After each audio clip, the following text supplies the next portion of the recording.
Okay, essentials of well-being, core aspects of this program. You can say things start in our heart in terms of a sense of well-being. And if we can get our heart, our emotional state in a, you can say, a coherent way there, that allows for something to be filtered in terms of mental well-being.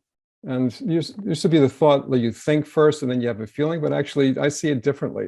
What's going on in our heart filters into the thoughts of our mind.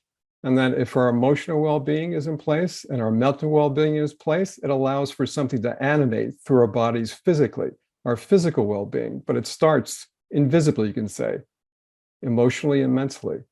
And then that allows for a sense of social well-being where we play our part with others. And I've been using the statement, basically, why should we be healthy in the first place? To play our part with others. And when we do that, then it allows, you can say, for a sense of spiritual well-being and allowing for, you can say, our specific influence that each of us is to provide in a collective way, in sharing with others. So those are the core aspects of what we're looking to talk about in terms of the essentials of well-being. So looking at, are you daily experiencing a state of well-being or defaulting into a disease mentality? So our mission, your mission, should you choose to accept it, is to stop the disease mentality and embrace what it takes to experience a state of well-being. Having, I call, a vitality in consciousness instead of a disease one. So we're spiraling upwards in our life rather than downwards.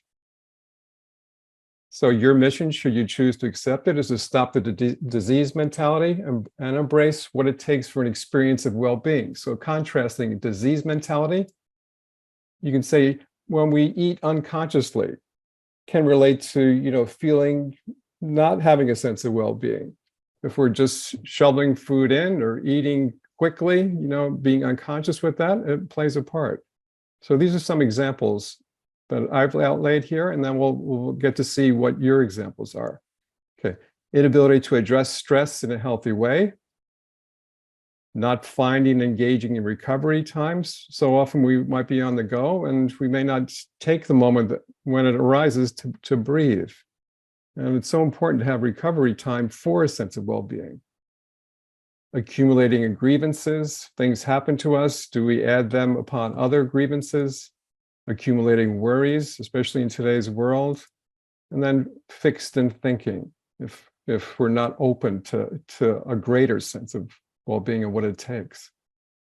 So embracing well-being, conscious eating, addressing stress in a healthy way. To me, this is so important, having a pace, grace, presence, where, again, we're living with a sequence. There's a flow to our day, rather than trying to jam everything in. Finding and cultivating a sense of calm, open to greater understanding, consciously spending quality time with others, and careful listening to others as they speak. And Robert Kaufman added those 2 points in preparing for this presentation.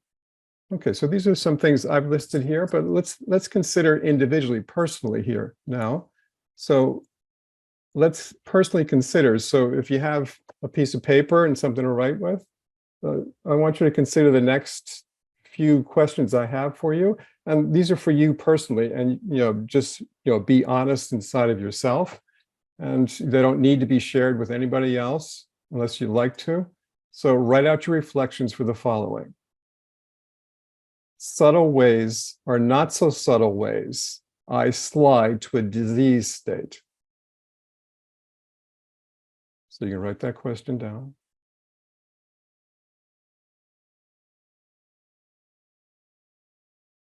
Okay. What have I found to enhance my sense of well-being?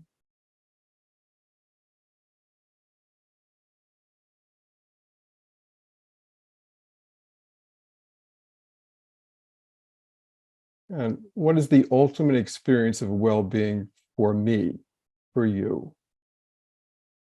Okay, so let's take a few minutes to consider those things on our own. And so we can look to finish up at a time.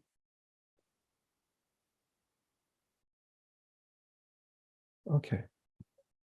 So implementation for the week.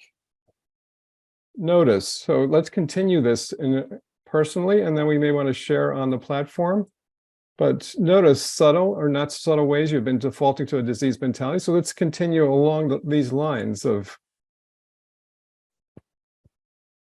acknowledging and applauding yourself for consciously choosing to experience a state of well-being, having a vitality consciousness, acknowledging when we do it, and affirming that within ourselves.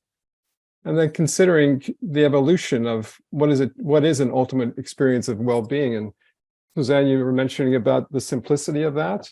And maybe we can even get even simpler, the simplicity of an ultimate experience of well-being, and at the core of that. And you can say during our time, you can say, you know, we're in a certain place now, but after 6 weeks, just imagine as we move along in this respect, what could open up in terms of what actually Alan's experience of receiving a greater ultimate experience of well-being. And as our mentor that some of us know, Bill Bain, he would say, there's always more. He would say, oh, there's always more. In his New England accent. Okay.